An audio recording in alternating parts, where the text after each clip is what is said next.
Welcome to the Sparklink Podcast, where you will meet young minds making a large impact one idea at a time. This is Ashna Reddy, your host.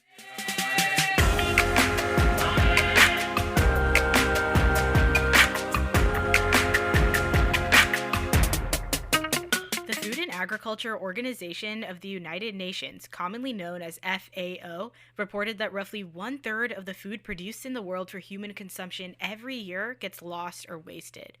That amount of food is estimated to be able to feed nearly 2 billion people, which would solve the issue of world hunger and still leave a surplus. For most industrialized countries, this spoilage of food happens when we cook or throw out leftovers and expired food. As the World Food Program USA states, for developing countries, however, this food waste happens during harvest time due to the poor storage of food that leads to pest and bacteria infestations, ultimately ruining the crops. So the problem here is clear: food waste.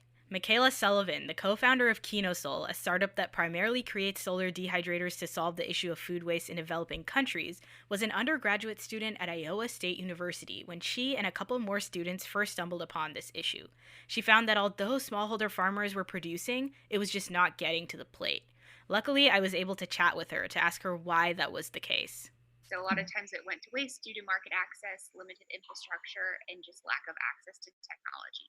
What Mikayla said makes sense. Without proper technology and infrastructure, things like field mapping, smart irrigation systems, and moisture sensors just would not be possible to have, thus making it far more difficult to retain yields and produce the proper output.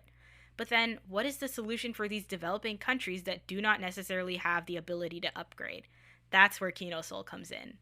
If you were going to be sending these products to some really remote location, they wouldn't necessarily have electricity. Solar panels might break, so there might not be someone there to fix it. So figuring out how could we keep it kind of as low tech as possible. We felt like we could best help the growing population and address this issue of food security by really focusing in on preserving food that would otherwise be wasted. And so that's how we came up with KinoSol and came up with the idea for a solar food dehydrator. For all you science nerds, let's get into the mechanics of how KinoSol's solar dehydrators actually function. So our food dehydrators work through a natural convection system. So there is ventilation on the bottom and the side, and it uses a heat retaining plastic. So as air is coming through those ventilation holes, it's heating up inside the dehydrator, and as hot air rises, it's taking the moisture out of whatever you're drying, whether it be fruits or vegetables, and it's taking it out through the ventilation at the top.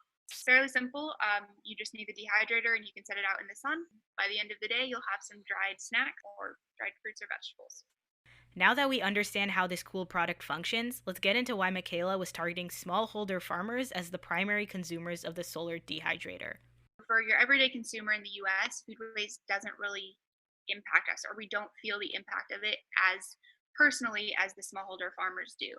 So these smallholder farmers that we're working with are often reliant on everything that they produce to support their family. So if a third of what they're producing is just being wasted or they're not getting monetary income from it, then it means that they might not have enough money to put food on their table, or they might not be able to send their children to school.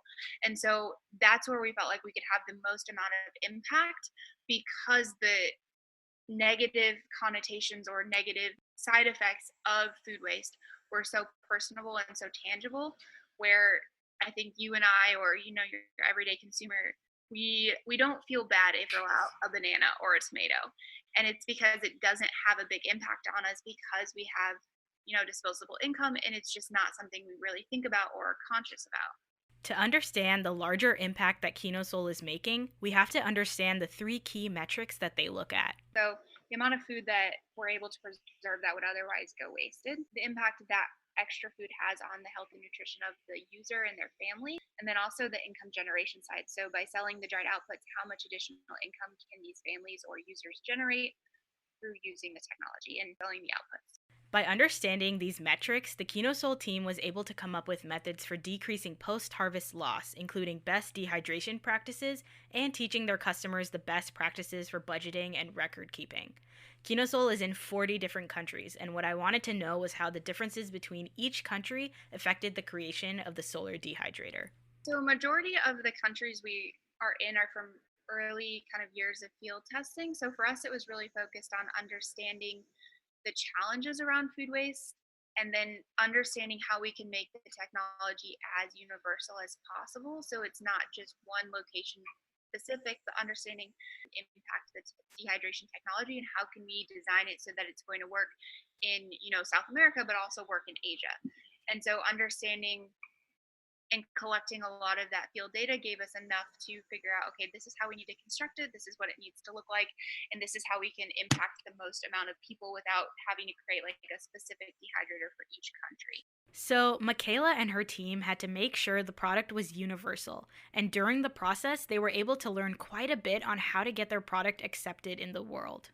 A lot of what we learned is that not only like the dehydration data that we were collecting, but just really understanding some of the cultural barriers that we may have to overcome when we're looking to educate these communities on why this is important, and really understanding, you know, how do we introduce this technology in a way that's going to be culturally accepted. They're going to understand that this does have a positive impact and this is something that I should be focused on. And so kind of understanding like different communities are maybe more focused on health and nutrition. So when we're working with smallholder farmers who are women, a lot of what they care about is going to be their young children. And so really spending a lot of time focusing in on the health and nutrition benefits of dried produce, whether it be your fruits or vegetables, and how those micronutrients are going to help their children grow and be successful and kind of be at the target weight and height range that they should be for their age. What we found, working with men who are smallholder farmers, a lot of what they're interested in has to come down to the income generation side of things. They're not willing to necessarily spend money on something if they're not going to see the economic value of it. And so figuring out how do we explain that, how do we show that in a cultural context that they're going to understand, and then they're going to realize, okay, no, I can dry my fruit and I sell it for 3 to 4 times more than I would if it was the raw fruit, and the shelf life on it is so much longer because it's dried. So it gives me a lot more access to the markets, and transportation costs go down. And so really kind of honing in and understanding what is the best way to introduce the technology, and really understanding and adapting our training materials kind of location to location. KinoSol also has a social entrepreneurship program that includes a heavy focus on educating local people on food waste, and Mikayla discusses the importance of that as a means to create a larger positive impact. And we started kind of getting our product out there. We were fairly reliant on organizations that were based in the US to take our product over and do the trainings in country with the smallholder farmers or communities they were working with. And what we found is that the adoption rate was not nearly as high as when we spent a lot of time. The KinoSol team itself spent time doing trainings and really educating the end users on why this technology is important, and more importantly, the benefits that they can receive from it. Because I think a lot of people don't realize what sort of impact food waste has. Yes, it's definitely impacting a lot of smallholder farmers, and that's where a majority of our focus is. But we're also expanding out and really trying to educate consumers here in the US that food waste is a problem. Starting from scratch isn't easy, and Mikayla shares some of the bumps she hit along the way while starting KinoSol. Yeah, so none of us were technical co-founders. So it's kind of a unique thing that we all stumbled together because none of us actually knew how to build anything, and putting power tools in our hands was probably not the wisest decision.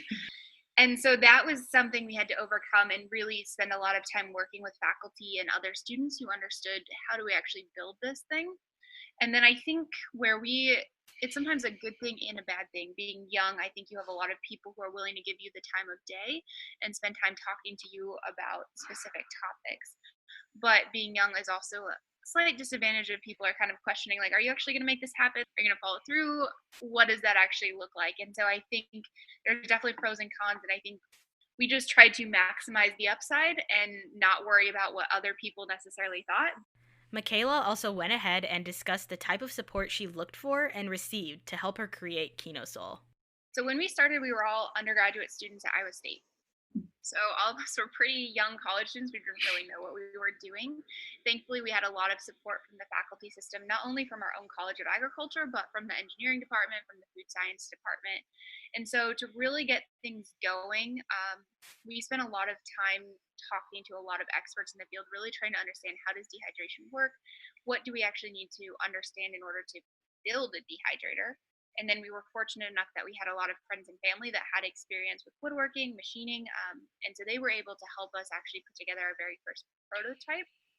And then we were also really fortunate that Iowa State does a lot of work in Uganda with the Center for Sustainable and Rural Livelihoods. So we were able to talk to a lot of people there. We were able to send our early prototypes there and get some initial users, get some testing, get some field data collected so that we could continue to improve the product and really understand what sort of needs are we addressing.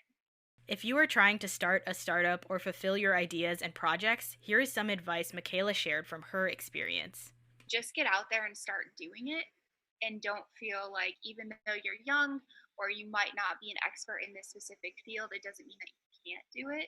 There's a lot of people and there's a lot of community out there that wants to support people and are willing to give you the time of day to help you learn those skills that you might need or become more of an expert in that specific field.